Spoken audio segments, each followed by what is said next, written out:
పరమ తండ్రి అయిన దేవా, యేసు క్రీస్తు ప్రభువా, మా ప్రియ రక్షక, మీ వాక్యం ధ్యానిస్తూ ఉండగా మను ఆత్మనేత్రంలో తెరవండి.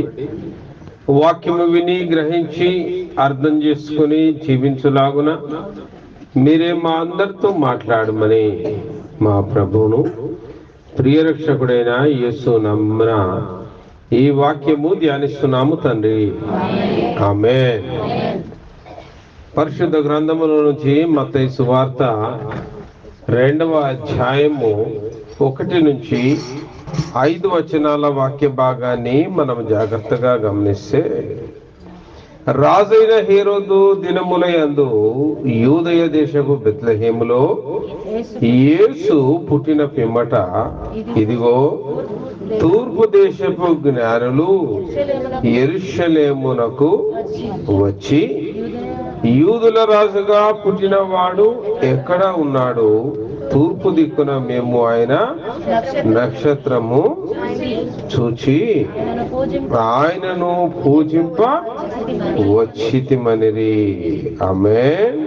యేసయ్యకే మహిమ కలుగును గాక. యేసయ్య పుట్టిన తరువాత ఆకాశమున ఒక నక్షత్రము వెలిసింది. ఒక ఆకాశమున నక్షత్రాన్ని చూసి మరి కొంతమంది తూర్పు దేశపు జ్ఞానులు ఆ యేసు క్రీస్తు ప్రభువుని పూజింప వచ్చిరట. ఆ నక్షత్రాన్ని చూడగానే వాళ్ళకి ఏదో ఒక వింత ఆ నక్షత్రంలో వాళ్ళు గమనించారు. నక్షత్రాలను గురించిన ఒక అధ్యయనం ఉంటుంది, దాన్నే ఆస్ట్రాలజీ అంటాం. ఆస్ట్రాలజీ అంటే ఖగోళ శాస్త్రం. భూమిని వెతికితే భౌగోళ శాస్త్రం, ఆకాశమును వెతికితే ఖగోళ శాస్త్రం. ఆకాశములో తారలు అనేక విషయాలు చెప్తాయి. కొన్ని తారలు పుడతాయి, కొన్ని తారలు రాలిపోతాయి, కొన్ని తారలు ఆరిపోతాయి. రకరకాలుగా తారలు కొత్తవి పుట్టేవి పుడుతూనే ఉంటాయి, పొయ్యేవి పోతూనే ఉంటది. అట్లా యేసు ప్రభు పుట్టినప్పుడు కూడా ఒక తార ఆకాశమున వెలిసింది. మరి ఎప్పుడైతే ఈ ఆస్ట్రాలజీ చేసే వాళ్ళు ఉంటారో వాళ్ళ తారను గమనించారు.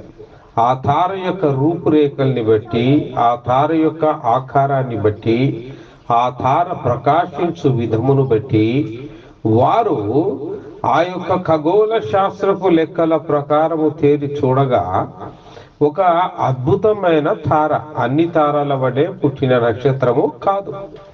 ఈ తారకు ఒక ప్రత్యేకత ఉన్నది. ఎవరో ఒక ప్రముఖుడైన రాజు పుడితే తప్ప ఈ యొక్క తార వెలియదు. కాబట్టి ఎవరా రాజు? ఆయన మామూలు వాడు కాదు. ఆ రాజే నీతిగల రాజు. హల్లెలూయా. ఆ రాజును వెతుకుదాం పదండి అని ఆ తార వాళ్ళకు త్రోవ చూపిందట. ఇది ఎంత వింత కదా. ఆ ఆ యొక్క నక్షత్రము వాళ్ళకు దారి చూపించింది, తోవ చూపించింది. వాళ్ళు తూర్పు దేశపు జ్ఞానులు అని బైబిల్ చెప్తూ ఉన్నది. ఇక్కడోళ్ళు కాదండి. ఆయన యేసు ప్రభు పుట్టిందేమో బెత్లెహేములో. బెత్లెహేం అనేది యూదయ దేశములో ఉన్నది. యూదయ దేశము అప్పుడు బబులోను యొక్క రోమన్ల యొక్క ఆధీనములో ఉన్నది. అంటే ఇరాన్, ఇటలీ వాటి యొక్క ప్రాంతాల్లో ఆ యొక్క మరి యెరూషలేము అనేది ఉన్నది. ఈ యెరూషలేము బెత్లెహేము ప్రాంతాన్ని ఎక్కడో తూర్పునున్న దేశస్థులు ఇప్పుడు దానికి తూర్పున వేసుకోండి. యెరూషలేముకు తూర్పున అంటే యూదయ అనే దేశానికి తూర్పున వేసుకొని ఏమేమి వస్తాయి? ఆనుడు తూర్పు వేస్తే చైనా వస్తుంది, మలేషియా వస్తుంది, ఇండోనేషియా వస్తుంది, రష్యా వస్తుంది, ఇరాన్ వస్తుంది, ఇరాక్ వస్తుంది, అరేబియా వస్తుంది, భారతదేశం వస్తుంది, శ్రీలంక వస్తుంది. ఇవన్నీ తూర్పు దేశాలు. అంటే ఆ ప్రాంతానికి తూర్పున ఉన్న దేశంలోని కొంతమంది జ్ఞానులు. ఎప్పుడైతే ఈ జ్ఞానం ఫస్ట్ అసలు ఆ తారను చూసిన ఒక జ్ఞానం ఉంటాడు. ఇప్పుడు బైబిల్లో ఆ యొక్క జ్ఞానుల పేర్లు రాయలేదులే కానీ వాళ్ళు ఇచ్చిన కేవలం బహుమానాలే బంగారు, సాంబ్రాణి, భోలము అని ఆ 3 బహుమానాలు జ్ఞానులు అంతవరకే. కానీ చరిత్ర జ్ఞానులను గురించి వర్ణించింది. అసలు ఆనాడు యేసు ప్రభువును మొక్కడానికి వచ్చింది ఎంతమంది జ్ఞానులు, వాళ్ళ పేర్లేంటి, వాళ్ళు ఏ దేశానికి చెందిన వాళ్ళు, అసలు వాళ్ళ వృత్తి ఏంది, ఏ జ్ఞాని ఏ కానుకను ఇచ్చాడు అని the biblical history has clearly written. ఆ దేశీయ చరిత్రలలో కూడా వాటిని గురించి రాయబడి ఉన్నాయి. అయితే మొట్టమొదటగా ఆ యొక్క నక్షత్రంలో, ఆ ఆకాశంలో ఉన్న ఆ నక్షత్రాన్ని చూసిన జ్ఞాని పేరు ఆర్థబన్. వాడు చైనా దేశస్థుడు. ఈ ఆర్థబను ఆ యొక్క నక్షత్రాన్ని చూసి మరి ఖగోళ శాస్త్రంలోని గ్రంథాలను వెతికి అది తప్పకుండా యూదయ ప్రాంతంలోనే ఈ అద్భుతము జరిగింది, యూదులకే ఒక రాజు పుట్టాడు, ఆ నక్షత్రం అటువైపే దారి చూపిస్తుంది అని. మరి ఈ ఆస్ట్రాలజిస్టులు మిగతా ఆస్ట్రాలజిస్టులకు కూడా కమ్యూనికేషన్ ఉంటుంది. వాళ్ళకు ఒక కౌన్సిల్ ఉన్నట్టు. ప్రపంచ వ్యాప్తంగా క్రైస్తవ సమాఖ్య, ఎప్పుడన్నా పేరు విన్నారా? ప్రపంచ క్రైస్తవ సమాఖ్య, వరల్డ్ క్రిస్టియన్ కౌన్సిల్. ప్రపంచ క్రైస్తవ సమాఖ్యలో మన భారతదేశంలో నుంచి కొద్దిమంది ముఖ్యమైన వ్యక్తులు మెంబర్లుగా ఉంటారు. Indian Christian council. అట్లా స్టేట్ లోకి మళ్ళీ ఒక కౌన్సిల్ వస్తుంది, తెలంగాణ స్టేట్ క్రిస్టియన్ కౌన్సిల్. అది మళ్ళీ జిల్లాల్లోకి వ్యాపిస్తుంది. సో జిల్లాకు క్రిస్టియన్ కౌన్సిల్. అట్లా ప్రపంచంలో మనకి ఎట్లా కౌన్సిల్ ఉంటుందో ఈ ఆస్ట్రాలజిస్టులకు కూడా ఒక కౌన్సిల్ ఉంటుంది. మరి యూదయ దేశానికి దగ్గరలో మన స్నేహితులు ఎవరున్నారా అని వెతుక్కున్నాడు. స్నేహితులు వెతుక్కుంటే పర్షియా దేశం అన్నిటికంటే దగ్గర. పర్షియా దేశంలో ఉన్న తన స్నేహితుడికి అక్కడి నుంచి సందేశం పంపిస్తారు. ఆ రోజుల్లో సందేశం పంపించాలి అంటే no mobile, no telephone, no communication, no telegram. ఒక వ్యక్తి ప్రయాణం అన్నా చేయాలి, లేదా పక్షుల ద్వారా సందేశాన్ని పంపించాలి. ఎక్కువగా దూర ప్రాంతాల్లో ఉన్న వాళ్ళు సందేశం ఇచ్చుకునే మార్గం ఏంటంటే పక్షులు, పావురాలు, డేగలు, ఇలాంటి పక్షులకు ఆ కాలుకి ఒక చిన్న సందేశాన్ని రాసి ఆ కాలికి ఒక చిన్న మెటల్ క్యాప్సూల్లో పెట్టి కట్టి వారికి ఆ వ్యక్తికి సంబంధించిన మరి కొన్ని వివరాలు, ఆ పక్షికి వాసన చూపించి, ఆనవాలు చూపించి ఆ పక్షిని పంపిస్తారు ఆ వ్యక్తికి చేరేటట్టుగా. ఆ రకంగా ట్రైన్డ్ ఆ రోజుల్లో. అందుకే ఇప్పటికీ మన మొబైల్లో ట్విట్టర్ అనేది వచ్చింది. ట్విట్టర్ అనేది పుట్టడానికి కారణం ఏంటి? ట్విట్టర్ చూడండి, ఒక చిన్న పక్షి ఎగిరినట్టుగానే ఉంటది మొబైల్. ఇప్పుడు నువ్వు వాట్సాప్, ఫేస్బుక్ ఎట్లుంటుందో ట్విట్టర్ అంటే ఆ పక్షుల ద్వారా సందేశం. ఆయన పర్షియాకు సందేశం పంపించాడు. అయితే పర్షియాలో ఉన్న ఈ ఖగోళ శాస్త్రవేత్త ఆల్రెడీ నక్షత్రం యొక్క పరిశోధనలో ఈయన ఉన్నాడు. అరే, పర్షియా నుంచి వచ్చింది, చైనా నుంచి నాకు సందేశం వచ్చింది, నా మిత్రుడు పంపిండు, ఇక నాకు కన్ఫర్మేషన్ దొరికింది. పర్షియన్ కూడా సిద్ధపడ్డాడు. అట్లా ఒకరితో ఒకరికి పెద్దగా సంబంధాలు లేకుండా, కమ్యూనికేషన్ అనేది కరెక్ట్ గా లేకుండా మొత్తానికి మాత్రం ప్రయాణాలు మొదలు పెట్టారు. చైనా నుంచి ఆయన మొదలు పెట్టాడు, పర్షియా నుంచి ఒక అతను మొదలు పెట్టాడు, భారతదేశానికి సంబంధించిన ఆయన కూడా ఉన్నాడు. భారతదేశం నుంచి ఒక ఆస్ట్రాలజీ. అప్పట్లో ఆస్ట్రాలజిస్టులు అనంటే వాళ్ళే రాజులుగా ఉండేవాళ్ళు. సామంత రాజులు, యువరాజులు, అలాంటి రాజులు. సౌదీ అరేబియా నుంచి కూడా ఒక రాజు బయలుదేరాడు. ఇట్లా 4 వివిధ ప్రాంతాల్లో నుంచి 4 జ్ఞానులు బయలుదేరారు. అదేందండి బైబిల్ 3 జ్ఞానులే అన్నది, 4వ వాడు ఆ నుండి వచ్చాడు. పొద్దున్నే ఉప్మా తిని మత్తులో ఏం మాట్లాడుతున్నావు, నీకు అర్థం కావట్లేదు. యేసు ప్రభు దాకా చేరింది 3, కానీ చరిత్రలో 4వ జ్ఞాని ఉన్నాడు. వాడే మొట్టమొదట సమాచారాన్ని ఇచ్చిన వాడు. వాడు చైనీయుడు. వాడి పేరే ఆర్థబన్. ఆర్థబన్ అనే ఒక జ్ఞాని గురించి ఒక పెద్ద పుస్తకమే ఉన్నది. He missed Jesus in fact. అంటే బాలుడైన యేసుక్రీస్తును చూడడం మిస్ అవుతాడు, కానీ చివరి సమయంలో 33 ఏళ్ళు వెతుకుతాడు ఆయనని, యేసయ్యని. 33 సంవత్సరాలు వెతుకుతాడు. వెతికి మొత్తానికి యేసు ప్రభువుని కనుక్కుంటాడు అనమాట. సరే, ఈరోజు మన సందర్భం ఆయనది కాదు కాబట్టి దాని గురించి నేను ఎక్కువ చర్చించనులే. కానీ ఇక్కడ మనం చర్చించాల్సిన ప్రాముఖ్యమైన విషయం ఏంటంటే, తూర్పు దేశపు జ్ఞానులు యెరూషలేమునకు వచ్చి యూదుల రాజుగా పుట్టినవాడు ఎక్కడ ఉన్నాడు? ఏం చేస్తున్నారట? దే ఆర్ సర్చింగ్, వెతుకుతున్నాడు. ఎవరిని వెతుకుతున్నారు? యూదుల రాజు. ఒక ప్రముఖుడు జన్మించాడు, యూదులకు రాజుగా పుట్టాడు. అట్టి రాజును మేము ఏం చేస్తారట? వాళ్ళు పూజించవచ్చి. ఉందా? రాయబడి ఉందా? వాళ్ళు ఏం చేస్తారట? వచ్చి పూజింప.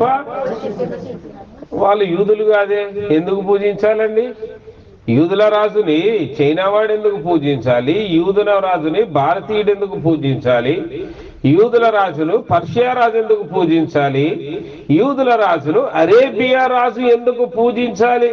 వాడు పుట్టినవాడు యూదులకు రాజు కదా, వాళ్ళ రాజు కాదు కదా. ఎందుకు పూజించాలి? ఎందుకంటే ఆయన సర్వ మానవాళిని రక్షించడానికి వచ్చిన రక్షకుడైన నీతి రాజని. హల్లెలూయా! యేసయ్యకే మహిమ కలుగునుగాక. ఆ విషయం జ్ఞానులు గ్రహించారు ప్రియులారా. నిజంగా బాలయేసుని మా కళ్ళతో చూస్తే ఈరోజు మేము రక్షించబడతాం, మా పాపాలు తొలగించబడతాయి. కొంత దూరము మాకు నక్షత్రము దారి చూపినది, కానీ మధ్యలో మేము తోవ తప్పితిమి. ఆ నక్షత్రము ద్వారా మేము చేరవలసిన స్థానముకు చేరలేకపోతిమి. అయినను యూదులకు రాజుగా పుట్టినవాడు మరి యూదా సామ్రాజ్యపు యూదుల రాజు కడుపున గాక మరెక్కడ పుట్టునని డైరెక్ట్ గా ఏడుకొచ్చారు? రాజైన హేరోదు యొక్క రాజనగరికే వచ్చి హేరోదుని అడుగుతూ ఉన్నారు. అప్పుడే హేరోదు కలవరపడెను అని బైబిల్ చెప్తూ ఉన్నది. ఆ వార్త వినగానే హేరోదు రాజు ఏమైనట? కలవరపడెను. హేరోదు రాజు ఒకడే కాదు, హేరోదు రాజుతో ఉన్న యెరూషలేము నగరం అంతా కూడా కలవరపడింది. రాజు పుడితే మంచిదేగా, కలవరపడాల్సిన అవసరం ఉంది? యూదులకు రక్షకుడే కదా పుట్టింది, ఇక కలవరపడాల్సిన అవసరం ఏముంది? ఎందుకా కలవరం? ఇక నా వంశం అంతరించిపోద్ది, నా వంశం తర్వాత మిగతా నా వంశంలో నుంచి రాజులు ఎవరు కాదు, రాజరికం అనేది పక్కకు జరిగిపోయింది, మా దాంట్లో గాక మరెక్కడా నుంచి రాజు వచ్చునో. ఈ కలవరం మనుషుల్ని దేవుడిచ్చే గొప్ప రక్షణను ఒక పక్కన పెట్టి ఈరోజు చాలా మందికి ఉండే కలవరం కూడా ఎట్లుంటదంటే, యేసు ప్రభువుని నమ్ముకుంటే మరి ఎట్ట మన కులపోళ్ళు ఎట్లా అంటుకుంటారు, మన చుట్టాలు వస్తారు రారు, వాళ్ళ ఇళ్ళకు పోవడానికి వీలవుతుందో కాదు, అసలే ఆడపిల్ల ఇప్పటికే 16 ఏళ్ళు వచ్చింది, ఇంకో సంవత్సరం 2 సంవత్సరాలు అయితే దానికి పెళ్లి చేయాలా, దీని పెళ్లి ఎట్ట చేయాలా? అరే దేవుడిచ్చే గొప్ప రక్షణ ఆడుంటే కళ్ళ ముందు పూజించడం పక్కన పెట్టి ఏం చేయడం మొదలు పెడుతున్నారు? కలవరపడ్డం మొదలు పెడుతున్నారు. ఇది ఎలా అవుతుందో ఎట కాదు, వాళ్ళు చేర్చుకుంటారు చేర్చుకోరు. కులం ఇవ్వలేని రక్షణ, మతం ఇవ్వలేని రక్షణ, దేశం ఇవ్వలేని రక్షణ, జాతి ఇవ్వలేని రక్షణ ఒకే ఒక్కడు నీకు ఇచ్చాడు, ఆయనే ప్రభువైన యేసు. హల్లెలూయా! అట్టి రక్షకుడు మన కోసం పుట్టాడు రా అంటే ఆ ముచ్చట మాట్లాడకుండా ఏ ముచ్చట మాట్లాడుతున్నాడు? ఏడ పుట్టిండు, ఎందుకు పుట్టిండు, అట్టెట్ట పుట్టిండు అని ఏం చేశాడు? అప్పటికప్పుడు ఆ యెరూషలేములో ఉన్న శాస్త్రులను, పరిసయ్యులను, ధర్మశాస్త్రోపదేశకులను అందరూ పిలిపించాడు రాజుగారు. అప్పటికప్పుడే రాత్రికి రాత్రి మరి వాళ్ళందరినీ పిలిపించి ఏం చేస్తా ఉన్నాడు? ధర్మశాస్త్రాల్ని పరిశోధిస్తున్నారు. చూడండి 4వ వచనం. కాబట్టి రాజు ప్రధాన యాజకులను ప్రజలలో నుండి శాస్త్రులను అందరినీ ప్రధాన యాజకులను ప్రజలలో నుండి శాస్త్రులను అందరిని సమకూర్చి క్రీస్తు ఎక్కడ పుట్టినని వారిని అడిగాను. చూడండి, క్రీస్తుని వెతకడం మొదలైంది, వెతుకులాట మొదలైంది. జ్ఞానులు వారి వారి దేశాల్లో నుంచి ఆకాశం వైపు చూసే వెతకడం మొదలు పెట్టారు. జ్ఞానులు ఇచ్చిన సందేశంతో హేరోదు రాజు యొక్క సభ, హేరోదు రాజు యొక్క అధికారులు, రాజులు, రాజరిక అధికారులు, యెరూషలేము పట్టణస్థులు అందరూ కూడా ఎక్కడ పుట్టాడు, ఎక్కడ పుట్టాడు, ఎక్కడ పుట్టాడు వెతకడం మొదలు పెట్టారు. తీయండి రా, ధర్మశాస్త్రాలు తీయండి, ప్రవక్తల గ్రంథాలు తీయండి, చరిత్రల గ్రంథాలు తీయండి. ఎక్కడో ఒక దగ్గర ఆయన పుట్టే ఉంటాడు. దానికి ఆనవాళ్ళు వాక్యంలో ఎక్కడో ఒక దగ్గర రాసే ఉంటారు. అటు ఇటు చేసి చరిత్ర గ్రంథాలు, ప్రవక్తల గ్రంథాలు అన్ని తీసి గ్రంథాలయం మొత్తం ఏకం చేశారు రాజనగరంలో. మొత్తానికి పట్టారు. ఎక్కడ పట్టారు? మీకా అనే గ్రంథంలో 5వ అధ్యాయములో 2వ వచనంలో ఈ మాట రాయబడి ఉన్నది. ఏమని? ఏలయనగా యూదయ బెత్లెహేమా,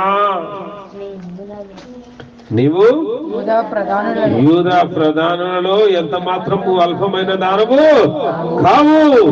ఇశ్రాయేలును నా ప్రజలను పరిపాలించు అధిపతి నీలో నుండి వచ్చును. హల్లెలూయా. యేసయ్యకే మహిమ కలుగును గాక. వెతికితే దొరికిందా లేదు? ఎక్కడో దూర ప్రాంతాల నుంచి నక్షత్రాన్ని ఆనవాలు పెట్టుకొని వెతికిన జ్ఞానులకు ఆ యేసయ్య దొరికాడు. యెరూషలేములో కలవరపడి ఉన్న రాజరిక నగరంలో ఉన్న అధికారులకు, శాస్త్రులకు, పరిసయ్యులకు, పెద్దలకు అంతా కూడా వెతికిన వాళ్ళందరికీ ఆయన దొరికాడు. దొరికిందా? వెతికితే దొరికే దేవుడు అండి ఆయన. ఆమె అడుగుడి ఇవ్వబడును, వెదకుడి దొరుకును. వెతుకు ప్రతి వానికి కూడా ఆయన దొరికే దేవుడు. మరి నీకు నాకు దొరికిన దేవుడు ఇతరులకి ఇంకా ఎందుకు దొరకలేదు?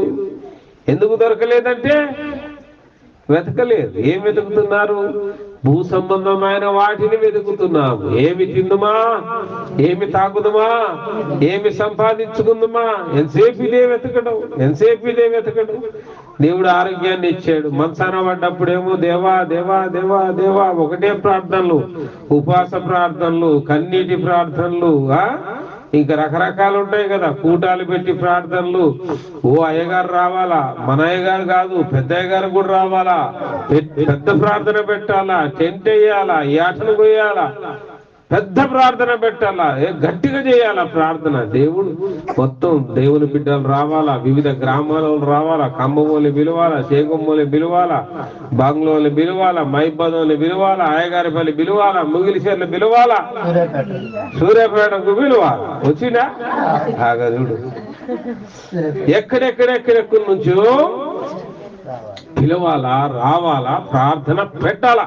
పెద్ద ఎత్తున పట్టిన దరిద్రం ఈ దెబ్బతో ఏకరవతల పడాలా. హల్లెలూయా.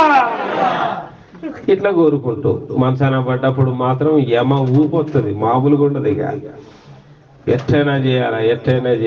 అయ్యగారు వస్తారు, మంచి కూటం పెడతారు, ప్రార్థన చేస్తారు, వచ్చిన వాళ్ళందరూ పలకరిస్తారు. అమ్మా ఇగో సరిగా నువ్వు ప్రార్థన రాకనే ఈ పరిస్థితి తెచ్చుకున్నావు, ఉపవాసం ఉండు, ప్రార్థన చెయ్యి, కన్నీరు గారు, ఆదివారాలు నిర్లక్ష్యం చేయబాకు, శుక్రవారం ఉపవాస ప్రార్థనలు నిర్లక్ష్యం చేయబాకు, చుట్టుపక్కల సువార్తలు జరిగినప్పుడు పరిగెత్తుకొని క్రీస్తు కోసం నీ పాదాలు పరిగెత్తాలి అని చక్కగా వాక్యం బోధించి మంచిగా వచ్చిన వాళ్ళందరూ తృప్తిగా భుజించి దీవించి ఆశీర్వదించి పోతారు. ఆ దెబ్బతో మంచాన పడ్డరు ఏమవుతారు? దిగ్గున నిలబడి గంతులు వేయడం మొదలు పెడతాడు. హల్లెలూయా.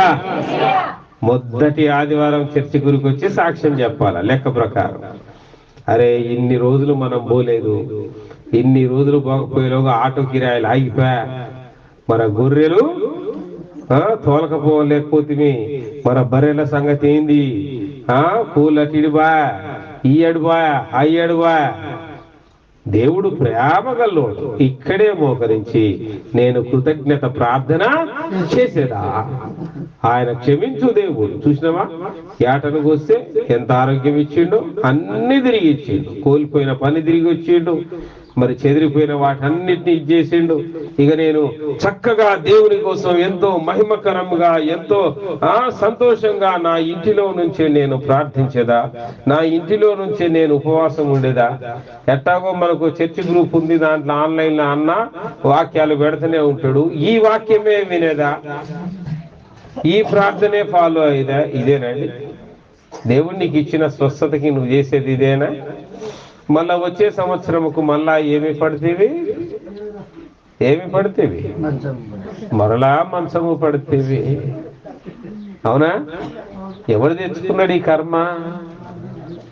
ఆయన ఇచ్చిన ఆరోగ్యాన్ని నువ్వు ఆయన కోసం వాడక, ఆయన ఇచ్చిన ఐశ్వర్యాన్ని ఆయన కోసం వాడక, ఆయనకి ఇచ్చిన బలాన్ని నువ్వు ఆయన కోసం వాడక, ఈ లోకంలో ఏమి తిందుమా, ఏమి తాగుదుమా, ఏమి సంపాదించుకుందుమా, ఎలా బతుకుదుమా అని లోక సంబంధమైన వాటి కోసం నువ్వు వాడినంత కాలం ఎక్కడుంటావు? భూ సంబంధమైన వ్యక్తిగానే బతుకుతావు. జ్ఞానులు ఎడు చూశారు? నక్షత్రం కావాలంటే ఆడ చూడాలండి? బాయిలో చూడాలా? పొలంలో చూడాలా? ఎడు చూడాలా? నక్షత్రం కావాలంటే కన్నులెత్తి పైకి చూడాలి. ఎప్పుడైతే ఆకాశము వైపు కన్నులెత్తిరో అప్పుడు అద్భుతాన్ని జ్ఞానులు చూసిరి. హల్లెలూయా! వెనుకని దొరుకులు జ్ఞానులు వెతికారు, ఆ రక్షకుని పట్టారు, ఆ రక్షకుని పూజించారు, ఆ రక్షకునికి కానుకలు సమర్పించారు. ఆమేన్. యోహాను సువార్త 1వ అధ్యాయం 49వ వచనం ఈ రీతిగా చెప్తూ ఉన్నది. నతనీయేలు అనే ఒక వ్యక్తి ఉంటాడు అక్కడ, చూడండి. నతనీయేలు, బోధకుడా, నీవు దేవుని కుమారుడవు, ఇజ్రాయేలు రాజు అని ఆయనకు ఉత్తరం ఇచ్చెను. యేసు ప్రభు ఈ లోకంలో పుట్టి బాప్తిస్మము తీసుకొని 40 దినములు ఉపవాసముండి ఆత్మచేత అభిషేకించబడి తన సేవా జీవితమును ప్రారంభించినప్పుడు అప్పటికే ధర్మశాస్త్రములో మెస్సయా అను వాడు ఒకడు వస్తాడు, ఆయన మన కోసం పుడతాడు, ఆయన మన కోసము భూమి మీద ఒక నరుడిగా జన్మించి మనలో ఒకడిగా ఉంటాడు అని అప్పటికి అనేకులు విశ్వాసముతో ఆయన కోసం కనిపెట్టుచుండిరి. అయితే నతనీయేలు యొక్క స్నేహితులు, బంధువులు కొద్దిమంది చెప్పారు, నతనీయేలు కరే మేము ఒక వ్యక్తిని చూసాం, ఆయన బాప్తిస్మం తీసుకోవడానికి నీళ్ళ కాడికి వస్తే అసలు మనం బాప్తిస్మం ఇచ్చి యోహాను చూసే అసలు ఏంద్రా ఇంత పరిశుద్ధాత్మతో నింపబడ్డాడు ఈయన అని మనం ఆశ్చర్యపోయాం. బాప్తిస్మం ఇచ్చి యోహాను ప్రజల మధ్యలో ఒకడికి ఉన్నాడా? ఇల్లు కట్టుకొని, చదువుకొని, ఉద్యోగం చేసుకుంటా, పెళ్లి చేసుకొని, భార్య బిడ్డలతో బతుకుంటా అట్లున్నాడండి. బాప్తిస్మం ఇచ్చి యోహాను ఎలా ఉన్నాడు? యూదయ అరణ్యములు అడవి తేనెను తింటూ కదా ఆయన సువార్త ప్రకటించసాగాను. ఏ రేంజ్ లో ప్రకటిస్తున్నాడు? సర్ప సంతానమా, అబ్రహాము కుమారులని మిమ్ముల్ని మీరు అనుకోవాకండి, దేవుడి రాళ్ల వలన నేను అబ్రహామునకు కుమారులను పుట్టించగలడు. ఆయన దగ్గరకు వచ్చిన ప్రజలకు దువ్వి ప్రేమతో సువార్త చెప్పట్లే. ఎట్ట చెప్తున్నాడు? కఠినంగా దెబ్బలు పడేటట్టుగా చెప్తున్నాడు. సర్ప సంతానమా, వందనాలయ్య గారు అంటే సర్ప సంతానమా అంటే ఎట్టుంటదండి? ఇదే లాస్ట్ మీటింగ్. ఎందుకంటున్నాడు? ఓ మేము అబ్రహాం సంతానము, దేవుడు మాకు రక్షణనిచ్చాడు, పరలోకము మా సొత్తు, ఆ తండ్రి మా సొంత తండ్రి అన్న ధైర్యముతో తినుచు తాగుచు లోక సంబంధంగా జనులు బ్రతికిరి. ఆ బతుకు కాదు నువ్వు బతకాల్సింది అని బాప్తిస్మం ఇచ్చి యోహాను ఆనాటి యూదయ ఇశ్రాయేలు వారిని హెచ్చరిస్తూ ఉన్నాడు. అరే కావాలంటే దేవుడు రాళ్ల వల్ల కూడా అబ్రహాముకు పిల్లల్ని పుట్టించగలదు. పెద్ద చెప్పుకుంటున్నావు, మేము విశ్వాసులు అని చెప్పుకుంటున్నావు, క్రైస్తవులు అని చెప్పుకుంటున్నావు, నీతిమంతులు అని చెప్పుకుంటున్నావు, ప్రార్థన చేసేవాడిని అని చెప్పుకుంటున్నావు, భక్తిపరుని అని చెప్పుకుంటున్నావు, కానీ ఆ క్రియలేవి కూడా నీలో కనపడటం లేదు. కాబట్టి ఒరి సర్ప సంతానమా అంటే సాతాను కుమారులారా, సాతాను కుమార్తెలారా, మీ ప్రవర్తనను మార్చుకోండి, మీ బుద్ధి మార్చుకోండి అని బాప్తిస్మం ఇచ్చు యోహాను అంత పవర్ఫుల్ గా గలిలయ యూదా అరణ్యములలో కేకలు వేయించు ఆ యోర్దాను నది తీరమున ఆయన ప్రకటించుచు, ఇదిగో గొడ్డలి చెట్టు వేరున పెట్టబడి ఉన్నది, ఫలించని ప్రతి చెట్టు నరికివేయబడి అగ్నిలో కాల్చివేయబడును. అంటే ఈ మాటలు అనేక మంది యూదా ఇశ్రాయేలు ప్రజలు విని కలవరమును, అయ్యా మరి మేము ఇప్పుడు ఏమి చేయవలెను, మా జీవితాలు ఎలా మేము మార్చుకోవాలి, ఏ రీతిగా మేము మరి దేవుని కృపను పొందుకోగలమంటే ఇప్పుడే మీ పాపములు ఒప్పుకొని ఈ యోర్దాను నదిలో మీరు మునిగి లేచితే మీ పాపములు ఈ జలము చేత కడగబడి తిరిగి దేవునిలో నూతన సృష్టిగా మీరు సృజించబడతాడు, రండి అంటే అనేక మంది రోజు అక్కడ ఏం చేయడం మొదలు పెట్టారు, బాప్తిస్మాలు తీసుకోవడం మొదలు పెట్టారు.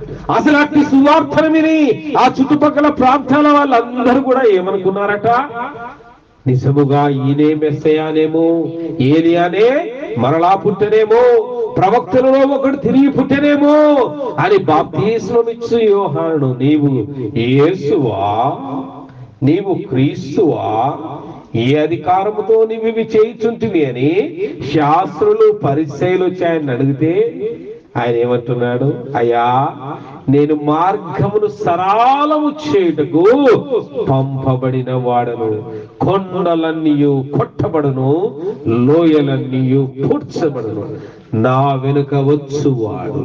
ఎవరండి? నా వెనుక వచ్చువాడు అసలైన మెస్సయ్య. నేను కాదు మెస్సయ్య అని ఒప్పుకున్నాడు ఆయన. I'm not Christ but the person beyond me is the Christ. క్రీస్తుని నేను కాదు కానీ నా వెనక వచ్చువాడు అని ఆ సువార్త బోధించు ఉండగా ఎప్పుడైతే యేసయ్య ఆ నీళ్ళలో కాలు పెట్టాడో, బాప్తిస్మం తీసుకోవడానికి అక్కడికి వచ్చాడు, లోక పాపమును మోసుకొని పోవచ్చున దేవుని గొర్రె పిల్ల అని యేసు ప్రభువుని అక్కడున్న వారికి ఆయన పరిచయం చేస్తున్నాడు. ఆయన చెప్పుల వారనను నేను మోయుటకు అర్హుడను కాదు అని తనను తాను తగ్గించుకొని యేసు క్రీస్తును పరిచయం చేశాడు. హల్లెలూయా. ఈ ఆశ్చర్య కార్యాలన్నీ చూసినప్పుడు అనేకులు అక్కడ మాట్లాడుకున్నారు, ఆహా యేసు ప్రభుని వెంటనే చూసి మొట్టమొదటి శిష్యులుగా మారారు. యోహాను మొట్టమొదటిగా యేసు ప్రభుని గుర్తుపట్టాడు రక్షకుడిగా. ఆయన బంధువైన నతానీయేలు యేసు ప్రభు దగ్గరకు వచ్చి చెప్తూ ఉన్నాడు, ఏమని, బోధకుడా నీవు దేవుని కుమారుడవు, ఇజ్రాయేలు రాజువు.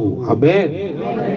వెతికాడు, ప్రజలు వెతికారు, ఆనాటి యవనస్తులు వెతికారు, ఎవరు మెస్సయ్య, ఎవరు మెస్సయ్య, ఎవరు మెస్సయ్య. యేసు ప్రభు కళ్ళ ముందు వచ్చి నిలబడగానే ఈయనే మెస్సయ్య అని గుర్తుపట్టాడు. ఆమేన్. వెతుకుడి వెతుకుడి, వెతికే ఓపిక నీకు లేదు, ఇక చాలే మన బతుకులు ఇంతే అనుకుంటే అవి అట్లే ఉంటాయి. వెతికే ఓపిక నీకు లేకపోతే దొరికేవాడికి ఏముందండి? నువ్వు వెతుకుతే కదండి దొరికేది. వెతకకుండా దొరుకుతుందా? ఏం దొరకదు. ఇంట్లో పెట్టిన పెన్ను కూడా దొరకదు. అందుకే ఇంగ్లీష్ వాడు ఒక పెన్ స్టాండ్ అనేది తయారు చేసేది. ఎక్కడ ఎవడు ఏమి రాసినా తీసుకొచ్చి ఆ పెన్ను మళ్ళా భద్రంగా ఏడబెట్టాల సెల్ఫ్లో, ఆ పెన్ను స్టాండ్లో పెట్టాలి. సో నీకు అర్జెంటుగా పెన్ను అవసరం పడ్డప్పుడు ఎట్లుంటది, మనకంటూ ఇంట్లో సెల్ఫ్ ఉంటుంది, ఆ సెల్ఫ్ లో పెన్ను స్టాండ్ ఉంటుంది, దాంట్లో ఖచ్చితంగా ఏ పెన్ అయినా దొరుకుతుంది. పెన్ను స్టాండ్ ఆడున్నా కూడా పెన్ను స్టాండ్ వాడకుండా ఒకడు జుట్టులో పెడతాడు.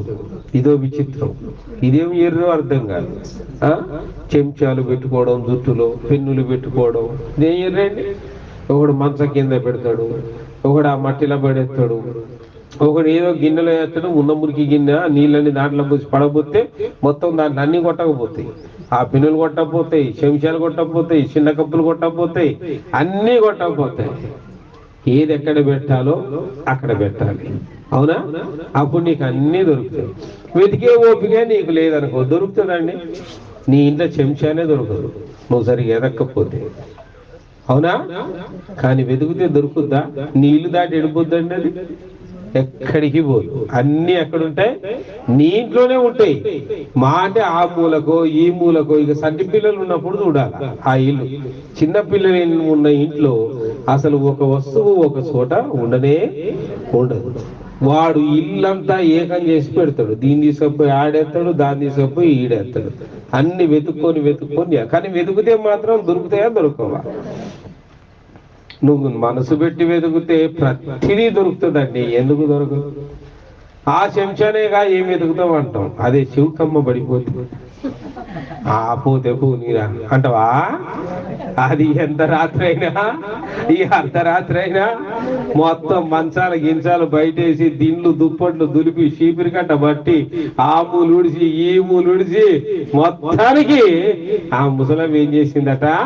తాను కోల్పోయిన దానిని తిరిగి పొందుకొని ఇక పొందుకున్న సార్లే అని గడుక్కొని షోకు పెట్టిందా? ఏం చేసింది? ఇరుగు పొరుగు వారిని పిలిచి, ఇదిగో నేను పోగొట్టుకున్నది తిరిగి దొరికెను. హల్లెలూయా! వెతకండి ప్రియులారా, దొరుకుతాడు. రక్షకుడు అందుబాటులో ఆయన వాకిటనే నిలిచి ఉండేది. ఎక్కడుందండి రక్షణ? వాకిట్లనే ఉన్నది. నీ వాకిట్లున్న దాన్నే నీకు వెతుక్కునే ఓపిక లేదు. ఆ ఇంతో నాకే అవసరం లే అని రోజు వారి మన పనులు మనమే చేసుకుంటూ ఉన్నాం. తోమా అనే ఒక భక్తుడు ఉండే, ఆయన కూడా యేసయ్యను వెతికాడు. చూడండి యోహాను సువార్త 20వ అధ్యాయం 28వ వచనాన్ని గమనించండి. అందుకు తోమా ఆయనతో, నా ప్రభువా నా దేవా ఏమంటూ ఉన్నాడు? నా ప్రభువా నా నేను నిన్ను తాకి చూచితేనే తప్ప నేను నిన్ను నమ్మనే నమ్మను. యేసయ్య పునరుత్థానుడయ్యా. అనేకులు యేసయ్యను చూశారు. స్త్రీలు విశ్వసించారు. సువార్తను శిష్యులకు అందించారు. శిష్యుల్లో కొందరు నమ్మారు, కొందరు సందేహించారు, కొందరు నమ్మలేదు. ఆయన వచ్చి డైరెక్ట్ గా వాళ్ళ ముందు ప్రత్యక్షమయ్యారు. కనులారా చూసిన తర్వాత అనేకులు ఆయన అందు విశ్వాసం ఉంచిరి. కానీ తోమా ఇంకా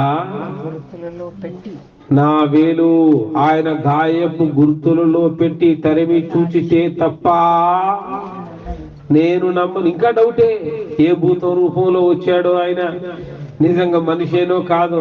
భూతం అయితే పట్టుకుంటే షేకి రగలదుగా, కానీ మనిషి అయితే. అందుకే తోమా దేవుడు అంటూ ఉన్నాడు, యేసయ్య అంటూ ఉన్నాడు, దా తోమా తాకి. తోమా వెళ్ళి ఆయన చేతుల్లో గాయములను ఎప్పుడైతే తాగి చూశాడో నిజముగా కన్నీరు మున్నీరే ఏడ్చి, ప్రభువా నిజముగా నీవు దేవుడవు, నీవు రక్షకుడు. కొంతమంది విని నమ్ముతారు, కొంతమంది చదివి నమ్ముతారు, కొంతమంది వెతికి నమ్ముతారు, కొంతమంది చూచి నమ్ముతారు. చూచి నమ్మిన వారికంటే తోమా కూడా ధన్యుడయ్యాడు. వారికంటే వాళ్ళు ధన్యుడు. తోమా ధన్యుడయ్యాడు. ఎంత గొప్ప సువార్త చేశాడు తెలుసా? దేశ విదేశాలు చేసి దాటి ఆయన వచ్చిన సువార్త మన భారతదేశానికి తేగా ఈరోజు భారతదేశం అంతా రక్షణ పొంది ఊరూరా ఒక చర్చి వెలిసి యేసు క్రీస్తు ప్రభువును ఆరాధిస్తూ ఉన్నాం, తెలుసుకున్నామంటే దానికి మూల కారణం ఎవరండి? తోమా. యేసు ప్రభు శిష్యులలో ఒకడైన తోమా. ప్రియ సహోదరుడా, దేవుని వాక్యం ఈ ఉదయకాలం నీతో నాతో మనందరితో మాట్లాడే విషయం ఇదే. వెతకండి, పైనున్న వాటిని వెతకండి. ఎక్కడికి వెతకండి అండి? జ్ఞానులు తారం చూడడానికి ఆకాశము తట్టు తిరిగినట్టుగా పైనున్న వాటిని వెతకండి కదా. యెషయా గ్రంథం 55వ అధ్యాయము 6వ వచనం అంటది కదా, యెహోవా మీకు దొరుకు కాలమునందు ఆయనను వెదకుడి, ఆయన సమీపములో ఉండగా ఆయనను వేడుకొనుడి. ఆమేన్. సమీపంలో ఉండగానే వేడుకోండి, వెతకండి. వాక్యం అంటూ ఉన్నది. ఆయన వేచి ఉండి ఉండి ఉండి ఉండి ఉండి ఇక లాభం లేదు, వీడు తలుపు తీసేటట్టు లేడు అని ఆయన పోయిన తర్వాత దేవా దేవా దేవా అని మొత్తుకుంటే ఏమవుతుంది?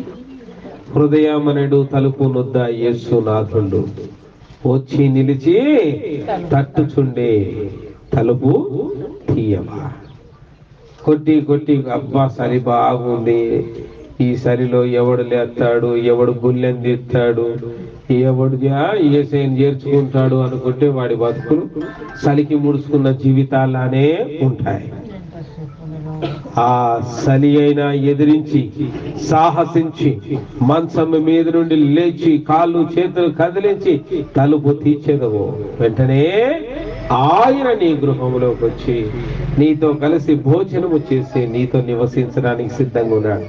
అట్టి యేసయ్యను వెతకడానికి మనం ప్రయాసపడదాం. ఆమేన్. సువార్తకు రండి అంటే చలి, ఆ ఊరికి పోదామంటే చలి, ఈ ఊరికి పోదామంటే చలి. ఏం చలి? చలని ఉద్యోగం మానేసి కూర్చున్నావా? చలని నీ సొంత పని మానేసి కూర్చున్నావా? చలి అని నీ రోజు చేసే రెగ్యులర్ డ్యూటీలు మానేసుకొని కూర్చున్నావా? అవి చేసుకుంటేనేగా రోజు తినేది. మరి సువార్త విషయానికి వచ్చేలోగా చలి అనే సాకులు, దూరం అనే సాకులు, చీకటి అనే సాకులు, బోలెడన్ని సాకులు చెప్తా ఉంటారు. ఎందుకంటే ఆయనను నిర్లక్ష్యము చేసిన ఎడలా ఆయన అనుగ్రహించు గొప్ప కృప నువ్వేం చేసుకున్నావు? ఏం చేసుకున్నావు? దూరం నెట్టేసుకున్నావు. ఆయన సమీపముగా ఉన్నాడు. చేర్చుకోవడమే లేటండి. చేర్చుకుంటే దీవించడానికి సిద్ధంగా ఉన్నాడు. చేర్చుకొని దీవెన పొందుతావు.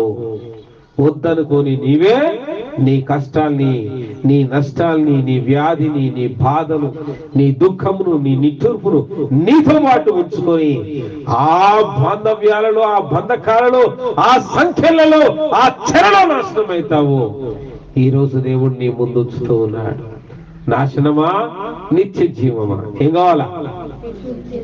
ఏం కావాలా? నిత్య జీవం కావాలంటే ఏం చేయాలి? దేవుని కోసం నిలబడాలి, వెతకాలి. వెతకడం కోసం ఎంత దూరమైనా పోవాలి.